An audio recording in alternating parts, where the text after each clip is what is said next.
Hi, I'm Yadin David. I'm academically trained in engineering with postgraduate in education psychology. I've been practicing clinical engineering for the last 40 years, and I'm fortunate to be involved in a profession that helps humanity to improve delivery of health and disease management. The clinical engineering field is an interesting and exciting opportunity for young generation to come in and learn about it because it's involved the fields of engineering, life sciences, and management combined together to oversee the application of technology throughout the total life cycles from ideation to obsolescence, from the manufacturing and compliance with regulation to actual patient use. Very exciting. I feel fortunate to be in the field for so long. The point that I would like to make with you today is that there is so much contribution from clinical engineering around the world, but not much is known about it. And I would like to take just a couple of minutes to get you acquainted with this. To start with, in 2015 in Hangzhou in China, a global clinical engineering congress got together for the first time. It was called the International Clinical Engineering and Health Technology Management Congress.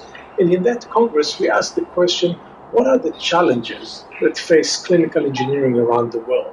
And immediately, two responses were clearly outnumber anything else. It was the lack of recognition for all the contribution that clinical engineers are making around the world. And number two, the lack of academic opportunity to enter the field, as well as to bring practice in clinical engineering back to improve their mid-term career opportunity through continuing education. So we start to work towards that in the international task force. And what we did, we collected success story. Tell us, we said to the world, what clinical engineers are doing that improve health and were successfully influencing patient outcome. We thought we'll get a story here, a story there, something in Africa, something in Europe, something in China, and something in the US perhaps. And to our surprise, within 90 days, we got over 150 success stories from 90 different countries, all supported by evidence and available on the website that hopefully will be on the bottom of the screens for you to go and visit.